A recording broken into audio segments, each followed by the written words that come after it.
Shalom and welcome, and onward and ever upwards, as they say. A brief recap. Avram, has left his land and his father's land, having destroyed the family business, having seen his brother die. His dad dies at a town called Haran, and he sets off for this new land which God had told him, Lech Lecha, go for your own benefit, with Sarai, his wife, Lot, his nephew, and a few people which he kind of converted to this idea of monotheism. And of course, he gets to the land of Canaan and everything looks fairly good. He puts an altar at Bethel, calls on the name of Hashem, and then there's a famine. And we know that Abram then goes with his family and with everybody else, it seems, down to the land of Egypt.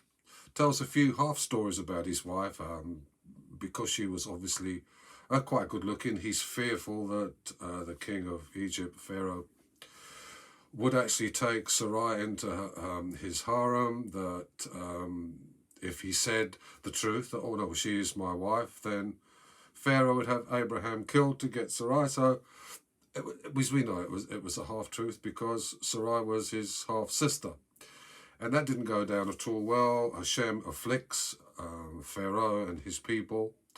And Abram is eventually told to leave Egypt, and he leaves with lots of cattle and camels and a fair amount of wealth, as does Lot. So let's join the next part of the story. And probably the best thing to do is for me to read from the Torah and see what it says, and see if there's anything of interest in there which we can find useful for today. So I shall reach across here and get my copy of the Torah, which weighs a ton. And let's have a look at the next part of the story. So it's self-explanatory, really. So Abram went up from Egypt, he with his wife and all that was his, and Lot with him, to the south. Now Abram was very laden with livestock, silver and gold. He proceeded on his journeys from the south to Bethel, to the place where his tent had been at first, between Bethel and Ai, to the site of the altar which he had erected there at first. And there Abram invoked Hashem by name.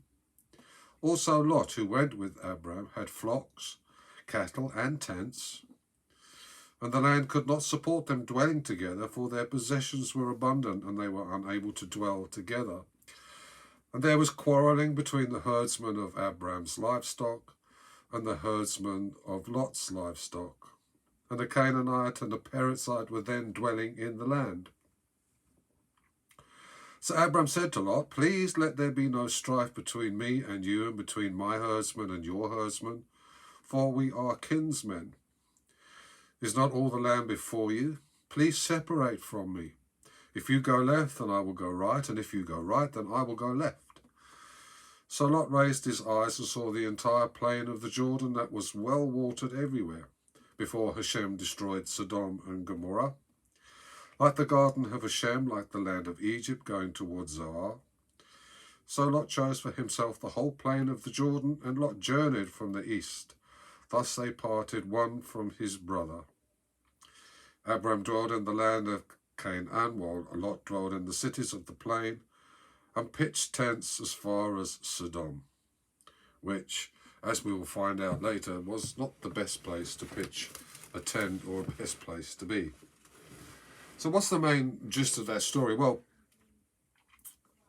after the famine, and after this shenanigans that were happening in Egypt, they leave with quite a prosperous bundle of animals and people and tents and things.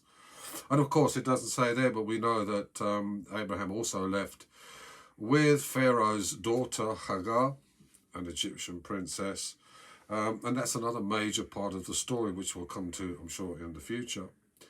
But let's concentrate on this wealth. And Lot have been with him. We don't hear much about Lot's behavior in Egypt, but here he's there with Abraham, and they have so many sheep and cattle and goats and probably camels and things, that the land is not sufficient to actually support both of them. Now there's a few questions we could ask about that, really, because there's this famine everything's not looking great, which is the reason they went to Abraham. But here, all of a sudden, they're back in Canaan, and the famine's obviously over, and there is enough grass and herbage growing to actually support a lot of cattle and a lot of sheep and a lot of goats, but not quite sufficient. So there's some questions we could ask there and look into that a little bit deeper if we wanted to. That, what was this trip to Egypt? I mean, really, couldn't Hashem have said, well, look, I've chosen you to go to this place. This land that you look at, which the Canaanites and the Perizzites are now occupying, is going to be your ancestors. You will claim, or they will claim it as theirs. Then Hashem, just don't have a famine. Don't bother, I mean, surely, you created all these things. You just make the grass grow so we don't have to toddle off down to Egypt. And we could say the same thing about our lives. We're on the route. We have the presence of Hashem with us. We're all excited. We have a plan. And he said, go there. And we set out. And we get to that place which is really dry and non-productive. And we think, what on earth do we have to do now? And I think, as I probably mentioned last time, we do what we all do. And that's retreat back to our own Egypt, the worldly things. And it seems from here that it's not very easy. Abraham had the problem with Sarai. Hashem afflicts Pharaoh with all sorts of diseases and plagues and things. And Abraham and Lot basically get kicked out. So is it the same with us? Well, we've got to hope it is, because one of the biggest dangers that we have is the assimilation, that we lose our Jewishness, we lose our identity. Because it's so much easier to be a chameleon type and just change our colours to suit the people that we're living with. It's not the way to go. We need to get thrown out of the world if we have snuck into there during a famine in our own lives. But the thing is that Abraham came out with plenty of resources, and so did Lot. Now, what was happening here next was that they decided to separate. And I think probably the main reason was that Abraham was a man of God. He was close to Hashem. He spoke with the Hashem. Hashem spoke with him. The Shekinah, the presence of God, was with Abraham all the time. Not so with Lot. And, it mentions here that the Canaanites and the Perizzites were living in the land for a specific purpose. It almost seems that was sneaked in, and we don't know why. Although the promise was that Abraham would inherit, or his ancestors would inherit this land, this actually points very clearly to the fact that it was not Abraham's yet. It was not the Jewish people's yet. That was still to come. And Abraham, being the honourable and honest and godly man that he was, would only let his cattle and his sheep and his goats pasture on private land. Lot, on the other hand, who didn't have the same sense of ethics and morality, was letting his flocks just graze anywhere they want. So they would have been grazing on some of the land that was private, that was owned by the Canaanites and Perizzites. It's not a good idea, and Abraham needed to separate himself. But notice how his humility and leadership skills come to the fore here. He doesn't say, look, you're evil, go that way and just don't bother me anymore. He says to Lot, look, we can't support all these flocks together honourably in morals and in an ethnic way. So I'll tell you what, you have a look and see which bit you like. Which bit you like, you can go, and I promise I'll go the other way. And Lot looks up and sees the plain of the Jordan. It's well watered, it can support his livestock, and he chooses that way. And so Abraham goes the other way. So after our trip, if we've been in a drought and some dryness and non-productivity, is that hopefully we will come out too with enough resources to support us. And this is the time when we need to separate ourselves from the worldly things. It's not so very easy. In Israel, it's much easier. I'm sure in Crown Heights in Brooklyn, it's much easier, whether you have a large and combined Jewish community, and we're all looking after each other there. But in the UK where I live, and in the place where I live, there isn't a huge Jewish community which is close at hand. I mean, yes, there's 40 minutes drive away to the synagogue. It's lovely, but 40 minutes away. It's so easy to be assimilated into the crowd. You have to keep changing because they're kind of all around and worldly. And yet this story says that we must do our best in those circumstances to separate us, because as Jews, and providing we're faithful and we keep the commandments as best we can, the presence of God is with us. It's not with those other people over there. It's not with the lots. And so this separation has to come. And you notice in the script that we read that Abraham calls Lot, said, we're kinsmen, but we're brothers. No, he's not a brother, he's a nephew. But it does show us the closeness that we have with our other Jews too.